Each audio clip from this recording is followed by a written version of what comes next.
안녕하세요. 부산부동산 수사입니다. 6월 5일 일일 브리핑 해보도록 하겠습니다. 언론 맹신 타파. 이 댓글들이 참 좀 공격적입니다. 매번 하는 말 의미 없다. 지금 부동산 시장 뭐 의미가 있나요? 의미를 두고 싶지 않겠지. 뭐 의미가 있나요? 한번 볼까요? 23년 1월 이후에 아파트 가격 평균적으로 한 10% 반등했어요. 좀 많이 반등한 것도 20%, 적게 반등한 것 제자리. 이 두 개 평균하면은 한 10% 정도 반등했습니다. 우선 많이 빠졌을 때 30% 이상 하락했었죠. 지금은 따지고 보면 평균적으로는 하락했는 거래가 상대적으로 더 많기 때문에 평균적으로 제가 28% 정도 하락한 느낌이다. 이렇게 말씀드리죠. 그 기간 동안 비트코인은 3배, 거의 4배 가까이 올랐어요. 이더리움 4배 올랐어요. 나스닥 뭐 12,000, 나스닥 선물 기준으로 뭐 12,000에서 18,000까지 한 50% 올랐어요. 이때 코스피하고 뭐 코스닥 이런 것도 작살났던 것들 한 15에서 안 올랐다고 해도 15에서 20% 정도 올랐을 거예요. 부동산 시장 제일 반등이 약합니다. 금을 사놨어도 한 30% 벌었을 거고요. 은을 샀어도 그 정도 벌었을 거고, 동을 샀어도 그 정도 벌었을 거고.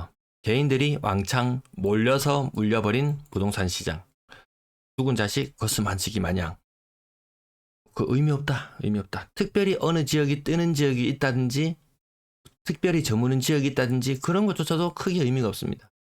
네, 같이 오르고 같이 내리고. 뭐 부산이 다른 지역이 먼저 오르고 먼저 내리고 이런 것도 없습니다. 전국이 같이 오르고 같이 내리고 같이 반등하고 같이 비실비실거리고 그 이런 단계라는 거죠. 그것이 매매가가 되었건 그것이 전세가가 되었건. 그러니까 부동산에 관심이 없어요. 자, 어떤 이야기를 하는지 한번 봅시다. 누가 지금 부동산 하락기라고 얘기합니까? 언론에서는 날마다 신고가라고 난립니다.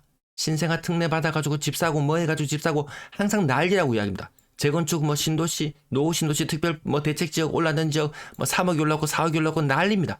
언론에서 그 난리 법석을 뜨는 것을 제가 아닌 부분은 아니라고 주로 반박하는 내용을 다루고 있죠.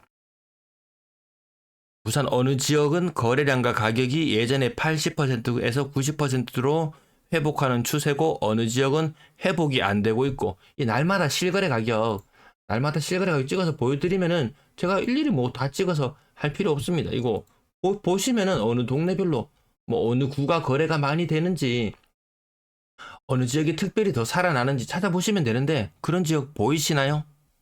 그 고가의 아파트들 뭐 가격 고점 대비 뭐 80% 90% 수준으로 거래되는 것도 있지만 그 상대적으로 이 매매 가격이 다 같이 올랐을 때 상대적으로 덜 올랐는 것들 그래서 상대적으로 회복률이 좋아 보이는 것들 이런 것이 상대적으로 많을 뿐이지 대다수는 뭐 20에서 30% 정도 하락하는 모습이고 어 추세 뭐 개별 매일 실거래 가격 보여드리면 거기서 스스로 판단을 해보시면 되겠고요.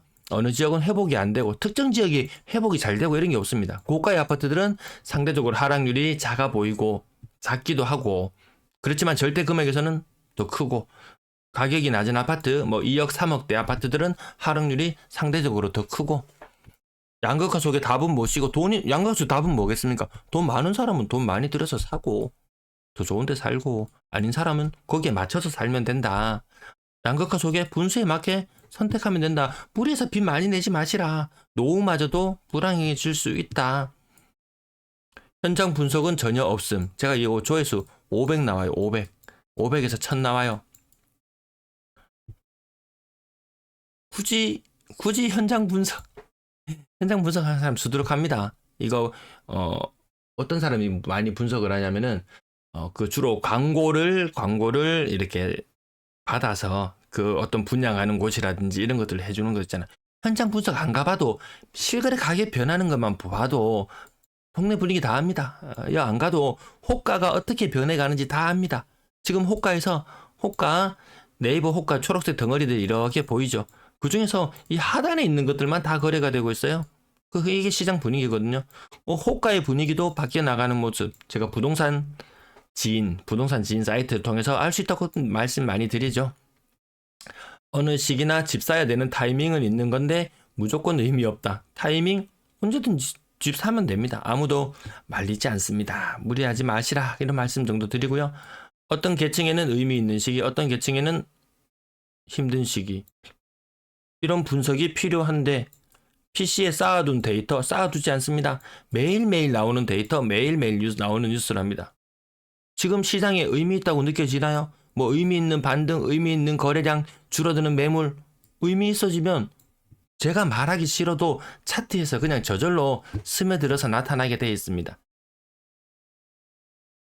제가 하는 것은 가만히 이렇게 매일 시시각각 이 변하는 데이터들의 의미를 조금 부여할 뿐이죠.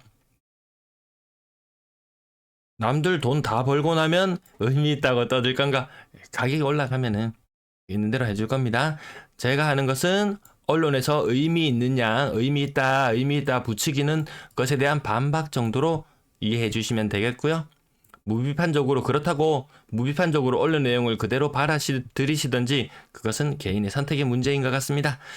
자, 부산 구군별 거래량 어느 지역을 살펴보던 이렇게 LH에서 특별히 많이 매입을 한다든지 이럴 때만 의미 있어 보이지 그 외에 어느 지역이 특정 지역이 뜬다든지 이런 내용들 제가 구군별 거래량도 이게 의미 있으면 보여드리는데 특정 지역 뜨는 게 없습니다. 해운대구 뭐 대단히 뜨는 거 있습니까?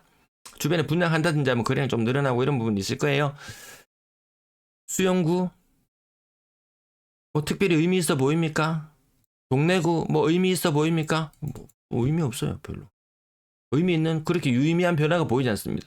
특정 지역 구군별 전세 거래량 요 데이터도 한동안 좀 보여드렸었는데요. 의미 없습니다. 그냥 이 주기별로 거래가 이렇게 형성된다 뿐이지 특별히 뭐 신축 아파트 입주가 많은 지역들의 거래량이 갑자기 특정한 시기에 많다든지 이런 것들이 있지 뭐 특정 지역으로 전세 수요가 왕창 몰려다닌다든지 뭐 학군 따라가지고 옮긴다든지 그런 것마저 없습니다. 자, 전세 거래 서울에서 뭐 대박이다. 전세 가격 신고가를 뭐 했다. 뭐 몇 억이 올랐다. 이런 뉴스들이 매번 나오지만 은행 전체적으로 전세 대출 잔액은 5대 은행 기준으로 많이 줄어들었다고 하죠. 연초 대비 많이 줄어들었다고 합니다. 왜? 제가 그 자료는 안 가져왔나요? 서울의 전세 가격 차트도 있는데 지난번에 한번 보여드려서 보시면 알겠지만 제가 건건이 있는 전세 금액도 좀 떨어지고 있고 전세 거래량도 줄어들고 있고 이 거래량 그 다음에 금액 이 두 개를 곱했을 때 나오는 전체 그 전세 보증금의 합의 차트가 아래로 꺾이고 있거든요. 신생아 특례 대출이라고 언론에서 매일 물고 빨고 난리다닙니다. 물고 빨고 난리다니에요. 근데 32조 돈 쓰라고 해놨지만 석 달 동안 1.6조 쓰고 말았는데 빚내서 신생아 대출로 집 안 사거든요. 언론에서는 난리거든요. 그래서 이런 부분 언론에서 이야기하는 것들 그것이 다 진실이 아니다. 그 부분에 대해서는 바르게 인지하고 해야 됩니다. 집값 20년, 21년 천정부지로 치솟았던 시점에 지금 안 사면 영원히 거지 된다고 얼마나 언론에서 떠들어서 있겠습니까? 그때 집 산 사람 어떻게 됐습니까? 정말 가만히 있었는 사람은 부자가 되었고 이때 무리하게 빚내서 했던 사람은 그 레버리지 효과 때문에 자산 감소 속도가 훨씬 더 급격히 빨라졌죠. 그래서 가만히 있었는 게 더 이득이네. 지금 시장에서도 마찬가지 느낌. 무리해서 대출할 필요가 없는 그런 느낌. 막 갑자기 거래량이 폭발하고 사람들이 빚을 엄청 내고 한다면은 또 모르겠지만 4월 기준, 5월 기준 주택담보대출 한 5조 정도씩 막 늘어났다고 하죠. 막 또 엄청나게 빚이 늘어나고 있어요. 근데 이 늘어나는 빚만큼 거래량이 폭발적으로 늘어나느냐? 그것도 아니더라는 거예요. 그것도 그렇지 않습니다. 워낙 덩어리가 크니까 이 주택시장 규모로만 봤을 때 한국에 한 8천조 정도 시장입니다. 8천조 정도 시장. 토지시장까지 하고 하면 이 통계는 여러 가지 다르겠지만 한 1조 6천조 정도 전국 전체 부동산 규모가 이 정도 된다고 하는데요. 주택시장 8천조 규모. 이 몇 억 꼴랑꼴랑 들어오고 해가지고 이 시장을 움직이기에는 너무 힘들다라는 거죠. 쿠팡알리 지속적으로 이용해 주셔서 감사합니다. 이 링크 통해서 하면 저는 일정에게 수수료를 지원받습니다. 정말 과거에 부산 영상 올리면 3,000에서 5,000 정도 조회수 나올 때는 영상 올릴 때마다 재밌었는데 지금 그러진 않습니다. 그렇지만 꾸준히 정보를 접하시고 제대로 알고 판단하시라. 집 사지 말라는 이야기 사지 마시라. 이런 이야기 절대 안 합니다. 집 사라 이런 이야기도 절대 하지 않습니다. 판단은 여러분의 몫으로 남겨둡니다. 저는 뉴스 언론에서 나오는 내용 맞는 건 맞다, 아닌 건 아니다, 짚어드릴 건 짚어드리고, 그리고 뭐 이렇게 매일 조사하는 차트 지금 매물이 조금 약간 줄어드는 추세로 접어드는 것 같습니다. 약간 이 전국적으로 다 비슷하게 움직여요. 그러면 전체 이 시장이 적정 시장 물량 이렇게 표시해 놓은 부분 보면은 아파트 한 93만 개, 꿈돌이 93년도 꿈돌이 3% 정도면 시장이 안정되죠. 2.8만 개입니다. 이 수준까지 와야지 시장이 안정되는 상태입니다. 지금 이마에 물건이 이마에 많습니다. 그래서 이 시각적으로 봤을 때, 저 숫자도 말하면 저도 돌아서 까먹습니다. 이 시각적으로 봤을 때 가독성 좋게 이렇게 나타내놨던 것 부분, 이런 부분들, 물론 요 자료는 제 영상 하단 부분 설명란에 보면은 이 매물 데이터 자료는 아파트 실거래가, 아실이라는 곳에 가져온다고 자료에 출처도 남겨놨습니다. 그 출처 남겨놨는 거. 근데 거긴 숫자의 나열로만 되어 있거든요. 숫자의 나열로만. 이렇게 연도별로 얼마나 보기 좋습니까? 이런 걸 보고 판단하시면 되겠다. 아파트 거래량 133건, 화요일 치고는 제법 많은 거래량, 1764건의 거래량 5월의 현재 흐름을 보여주고 있고요. 주간 기준으로 제가 520건 정도 시뮬레이션 했는데요. 오늘 거래량 많아 보이죠? 어제 거래량 조금 상대적으로 작았었거든요. 두 개 합치면 270이죠. 제가 시뮬레이션 했는 거 270이죠. 270이죠. 270이죠. 자, 이렇게 아주 디테일한 부분들부터 좀 큰 차트의 흐름, 좀 약간 거시적인 부분들까지 같이 살펴보시면 되겠다. 그래서 주간 기준으로 500건 정도 거래량 나와주면 2200건 정도, 많으면 2300건 정도 거래량 조금 늘어난다. 하지만 어제 영상 제목은 부동산 빙하기 이렇게 올렸었는데요. 3000건 이하는 부산은 빙하기죠. 이렇게 거래량이 조금씩 늘어나는 것처럼 보이고 조금 줄어드는 것처럼 보이지만, 이 정도 거래량으로는 투자하는 사람의 입장에서 봤을 때는 정말 재미없고 밋밋한 시장일 거예요. 3000건을 돌파하고 4000건, 5000건 가는 이런 유의미한 시장이 오면은 또 제가 숨길 수도 없습니다. 숨길 수가 없어요. 예상 거래량이라든지 이렇게 거래량에 이렇게 나타내는 것들, 과거처럼 이런 것들이 이럴 때 유의미한 변화가 오지, 이런 밋밋한 시장에서 무슨 큰 대단한 변화가 있겠습니까?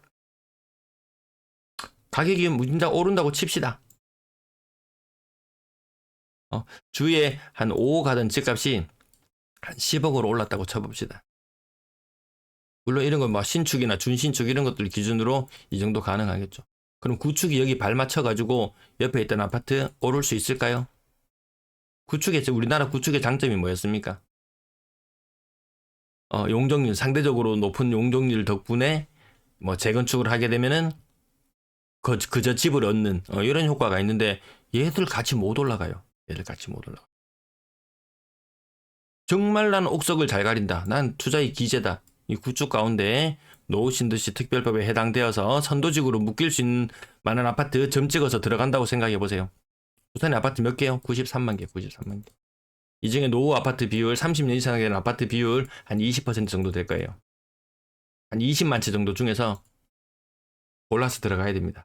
대단지 아파트, 무조건 뭐 소규모 아파트 제외하고 나면 또 있을 수도 줄어들겠죠. 이 중에서 뭐 절반으로 줄여서 한 10만 개 중에서 내가 골라서 들어가야 됩니다.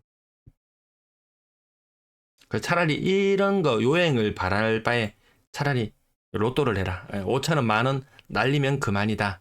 여기서 몸택 한답시고 30년, 40년 되는 아파트 정말 선도지구에 마저 못 묶이면은 정말 기약이 없을 수 있거든요. 자, 실거래 가격도 요 올라가는 부분, 여기 살짝 왜 주춤해 주는지 모르겠어요. 특별히 LH 거래나 이런 것들이 섞여 있으면 요 표시가 나거든요. 건당 거래 대금을 좀 까먹는 효과가 있는데, 특별히 5월 달에는 LH 물건 같은 것도 없었는데 갑자기 요 건당 거래 대금이 뚝 떨어졌어요. 대구는 계속 치솟고 있고요. 서울도 오르고 있고요. 약간 특이한 현상이 한번 보였습니다. 자, 거래량 규모, 이것이 폭발해 줄 수 있는 이 원동력. 금리가 떨어지면 이거 폭발할 수 있을까요? 금리가 떨어지면 0.25% 내리면, 지금 시중 금리나 이런 것들도 제가 금리표를 조사해서 말씀드리잖아요. 이미 우리 뭐 신규 주담대라든지 이런 부분들을 보면은 이미 금리 한번 떨어진 것처럼 그렇게 반영되어서 지금 대출이 실행되고 있는 그런 현실입니다. 그래서 금리가 당장 떨어진다고 해도 큰 실효성이 있어 보이지는 않는다. 실거래 가격 짚어봐야 되겠네요. 자, 비싼 아파트. 여기, 아까 여기 20%, 막 30%, 20% 이상, 레미안 장전. 이 가운데 요 끝자리도 보면요. 살짝 올라갔다가, 살짝 떨어졌다가, 요런 지역들 살펴보시면 됩니다. 매물 변동, 요런 것도 한번 눌러보시면 최근에 나왔으니까요. 매물이 9억, 10억, 막 이렇게 나와 있습니다. 9억, 9억 5천, 뭐, 평균적으로 9억 5천 정도 나와 있습니다. 실거래 가격은 8억 4천. 매물하고 실제 매수하는 사람들하고의 눈높이 차이는 여전히 큰 상태. 그래서 아까 말씀드렸다시피 네이버 매물 기준으로 하단 부분에 거래가 되고 있다. 그리고 매물은 여전히 많이 쌓여 있는 상태다. 네, 비싼 아파트 요것도 막 8억 9억 해도요. 신생아 대출로 충분히 커버 가능합니다. 한 5억씩 대출해서 하면 됩니다. 부부 기준, 맞벌이 기준, 연봉 각자 1억 정도 되면은 한 5억 정도 대출 받아도 큰 무리는 없을 거예요.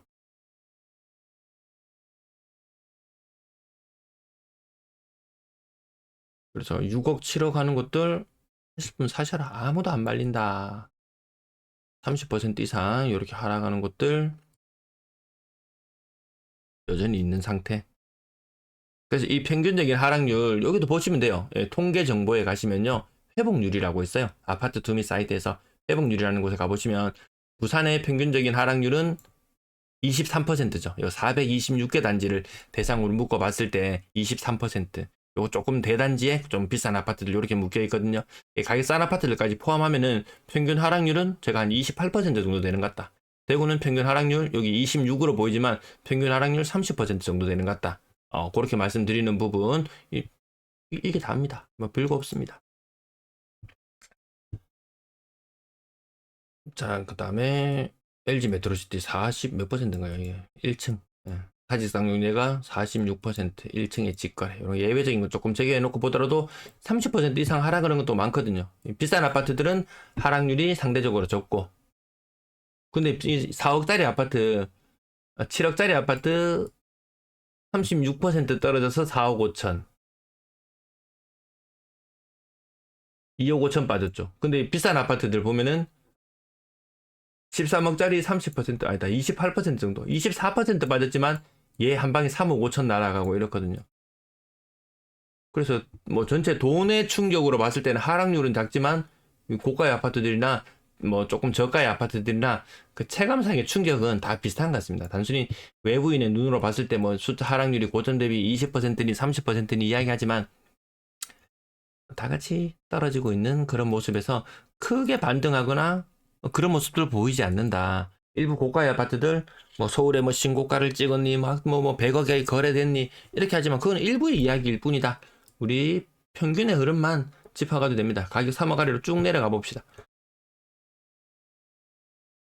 여기 또 좀 상대적으로 좀 덜 떨어지는 것도 있고 이렇습니다. 네, 분위기가. 그래서 뭐 크게 의미 있어 보이는 게 있습니까? 근래 들어서 조금 비싼 아파트 거래되면서 3억 미만 아파트 거래 비중 줄어듭니다. 재건축되고 뭐 할 것 같으면 뚫고 들어가겠지만 기약이 없죠. 이미 오를 대로 올라 있어요. 재건축 이런 것들도.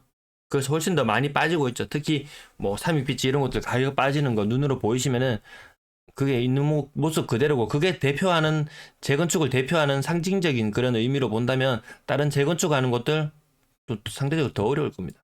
이런 것들에서 여러분들이 의미를 찾으시면 됩니다. 제가 뭐 숨기려고 해도 숨겨지는 게 아닙니다. 이게 뭐 올라가면 비중이 올라가면 올라가는 대로 떨어지면 떨어지는 대로 분양권 시장은 요새 상대적으로 조금 소강 상태를 보이는 것 같기도 한데 부산은 그나마 거래가 낮고 전세 거래량 187건 2년 전과 비슷한 거래량 정도 수준 나옵니다. 상대적으로 요 기간 보시면 1월, 2월 이럴 때하고 확실히 분위기가 좀 다르긴 다르죠. 그때는 비슷한 날짜 기준으로 한 3,000건대, 지금은 2,000건대 거래니까요. 거래량, 요 예년 평균의 흐름으로 봤을 때 좀 전세는 약간 비수기로 접어드는 그런 시기. 전월세 비중에서 전세 비중이 높아지는 것, 요거 부산만의 현상 아니고 다른 지역들도 요거 다 같이 높아지더라고요. 광역시 지역들 같이 높아지고 있어요. 평균 전세 가격 떨어지고 있는 요런 추세라는 부분. 2년 전과 견주어 봤을 때 3천만 원 정도 쌉니다. 전세 거래 건수는 비슷하거든요. 자, 그렇게 두 개를 곱해 봤을 때 전세 시장의 규모가 조금 줄어들었죠. 물론 언론에서는 떨어졌던 집값 기준에서 그때의 전세가 기준으로 해서 또 이렇게 비교를 하면은 상대적으로 시점을 어디에 잡느냐에 따라서 달라질 수도 있을 거예요. 아이고, 자꾸 말이 많아지네요. 여기까지 줄일게요. 네, 시청 감사합니다. 연휴 잘 보내세요.